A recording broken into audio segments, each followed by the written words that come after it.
Ochalaba okwanjula n'embaga. Kulikayo mukwano mulango webale kubeera ng'okyali mukulaba Delta TV tukole programu eno eyakabi ennyo ey'okwanjula n'embaga. Bw'okola omukolo Delta TV neetabeera ku mukolo gwo simanyi kiki ky'onaagamba bantu kubanga Delta TV yekulagira omukolo neeguwa obudde obungi mu kaseera kano kugamba nti nkyaliwo waneeno ku Malakai Ecology Kitende walungi wakakkamu balina ebyokulya ebiwooma balina rooms ate kikulu nti gweyagala okukolerawo party ogenda kukolerawo birthday party, graduation party byonna osobola bikolerawo naye bwebeera nga reception yambaga ofuna ekifo kiba kyabwereera ogula buguzi mmere maama nga kirungi nnyo ekyo ku Malakai Ecology Kitende nze nange nja kujjawo era we naafunira akapate konna wano ku Malakai Ekitende kubanga we wasinga anti Sharita abagala okusoma olusoma lwa March tulina dene boarding neto omwana asome ebyenviiri abeere nga ajja kufuna mangu akasente fomu yaffe ya 10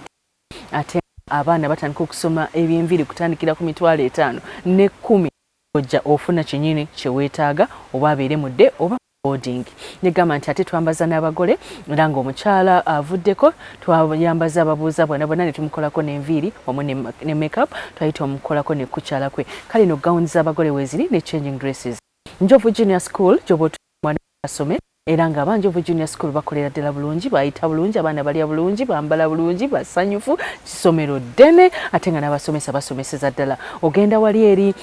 ku Nansana Business Center ku office ya Njovu Estates n'ofuna okupira headmaster esimu kweri mu kaseera kano kugamba tugenda kubeera nga tugenda ate wali eri ennamanve tulabe Honourable Moses Walyomu muwanika MP wa Kagoma South wali eri mu Jinja bwe yasituse n'agamba nze laavu nagisanga Buganda wali eri ennamanve ate saagisanga mu bakazikazi nagisanga mu kanso Ruth Tusanyukila talaka omanyi kye bayita omuntu omugogofu mulungi ate nga mugogofu ate nga alina kaza bulungi lawyer ye council Ruth ya musanyukide omanyi kye omwadde atuuka ng'ogyeko okuleeta banene gwanga lino abamada ate nga yabawadde obudde Honourable Geoffrey ne mpiza abamanyi yatuddewo mu limousine. Wow, kyabadde kirungi badde bali awo n'atuuka ate n'omukyala n'agamba ogidde mu limousine ng'ate wanteekamu akasente ku mukolo nange nafunye email Benz ye yamututte mu kidaala sente obwedda ziyikanga mazi laavu ng'eyikanga mazi essanyu nga liyikanga mazi buli kimu kyabadde kirungi kati tuliseko omukolo guno tova tamaawa kyala Kawesa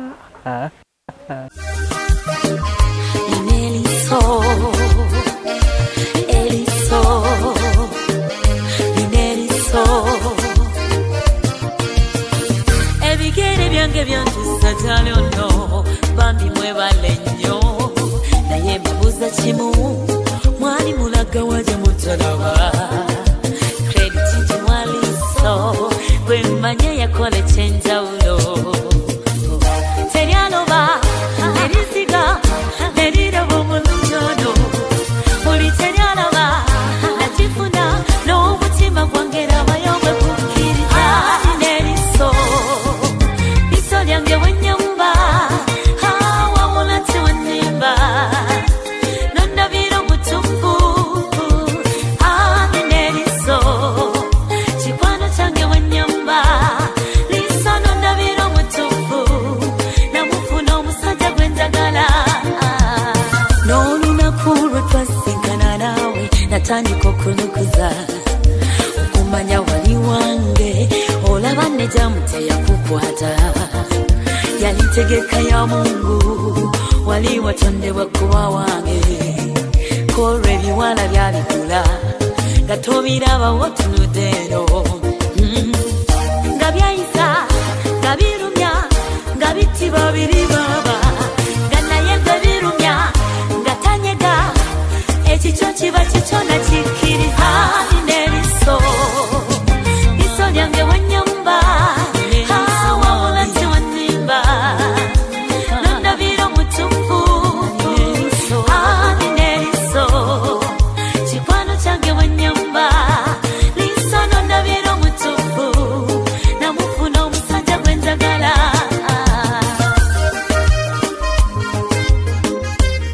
maama yeebale byonna era tulabulidde ssebo mukulu wangi obutalwawo nga tumbadde mwejjukanya omuwabukana mukulu badde oli buuyo obwo netufuna abagenyi abatwegasseeko ssebo tufunye abagenyi abatwegasseeko taata njagala ombuulire mwana wange abagenyi abo bafaanana batya taata bambadde nga muwoto babasinze ku nyuma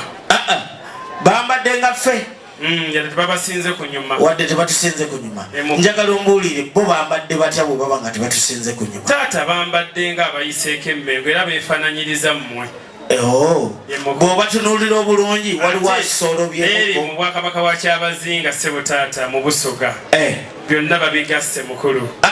mbuulira kino mwana wange tontwala sipiidi zino ezabugembe waliwo abasoolobyemukko kwali mukulu mumpeera akazindaalo tulabe obakubuuza oyogera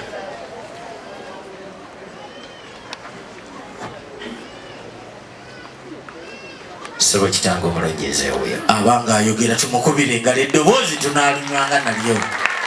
wangi mukulu nsaba onganye ntuukeko yo gy'oli nze nga omusaadde aviire Busoga obwa Kyabazinga bwa Busoga ennono n'enkola ya Buganda byonna byonna tubimanyi naye nsaba okkirize ontikkule kubanga munnange ono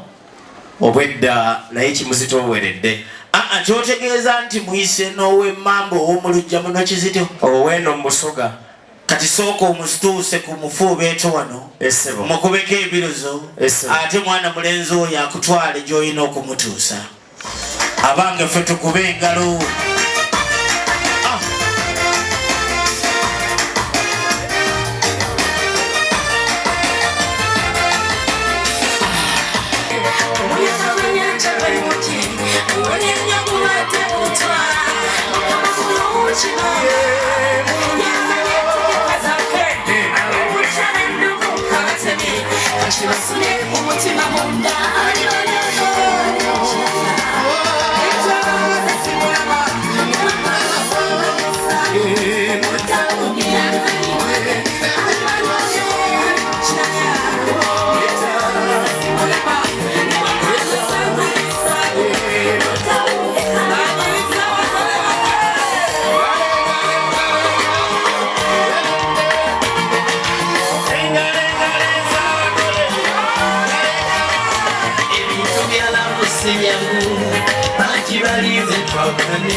haki, tuwezeshe kuishi kwa amani, tutimize na malengo yetu.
Nenga tunamba report eyo naku ekwata ku bantu ebo njagala osoko bannamusizeko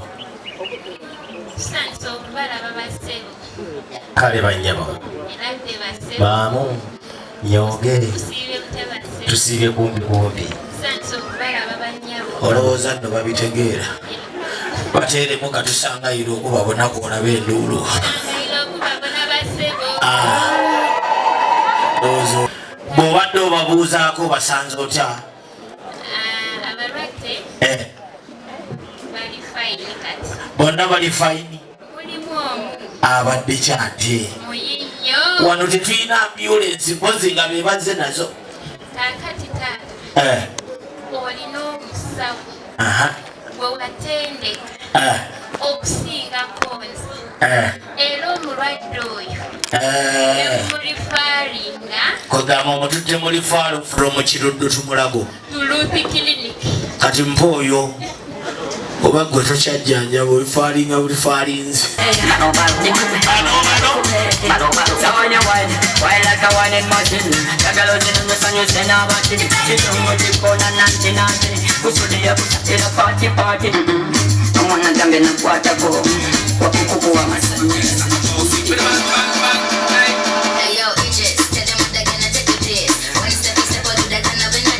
njagala mubambuulize kajojijoji w'ebibuuzo nga n'ekyosangayire tekibuzeemu ebibalema mbagobe taata tusanyusa okulala baasibo kale bannaffe kuliko amakulu tegatumenye nnyo muli mutya tuli balungi basibo muli bulungi amiina bwembanga muli bulungi kale nyabo eradde banyabo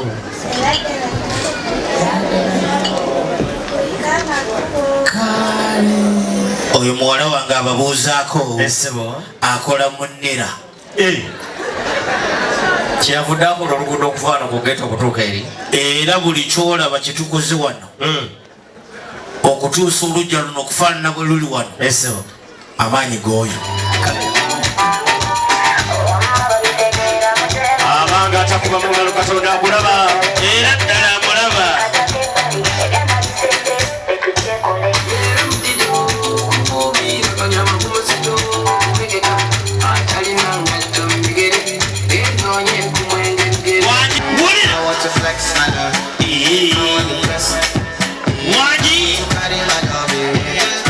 negera wasu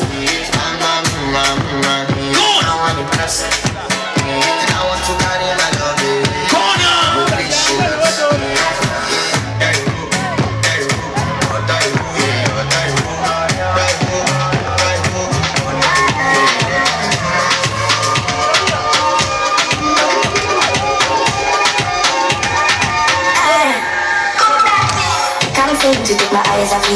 Soolera ngalo z'abazzukulu baagabo nga sibawulira akalulu kaliyo.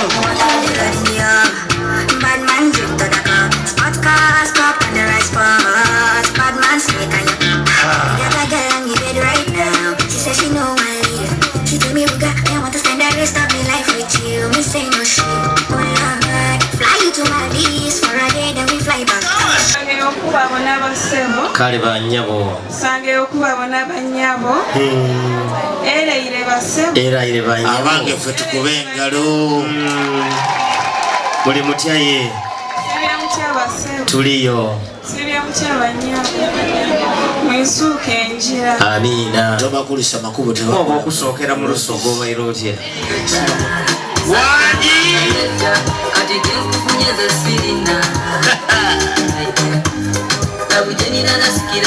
owaye balindelindeko iwe linda ku studio lijja olina monitawo oyo nga patalisi bente ku ggaali otandise ebyadaada otandise ebyadaada mulirwana oyinza okwesanga waliwo abagenzi mirundi waliwo abakutto wandibanga waliwo abagenzi kuomu owange tete abange ffe tubawe engalo ayene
bazzukulu baagabo nga tusooke tukube engalo ez'amaanyi ezanyiriza sipiika eyaliko ate nga kati ye second in command prime minister abange tukyongere engalo oyo n'omulaba omukyala right Rebecca Kadaga nze mumanyi bulungi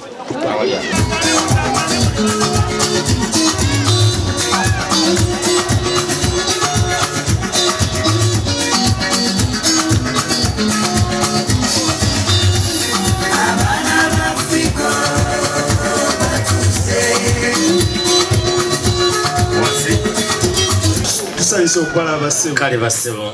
tusanyusa okubalaba bannyabo era dde nnyo bassebo era dde nnyo bassebo era dde nnyo bannyabo mukuliko amakubo tegatumenye nnyo mwebale kujja ali atya gwe mukuuma ali bulungi tutubire mu ngalo bw'abanga ali bulungi abaddu ba Allah abali wano abaisiraamu bananjulira waliwo kuruhani weetuuka neyogera ku bintu bisatu ngenda kuwaako bibiri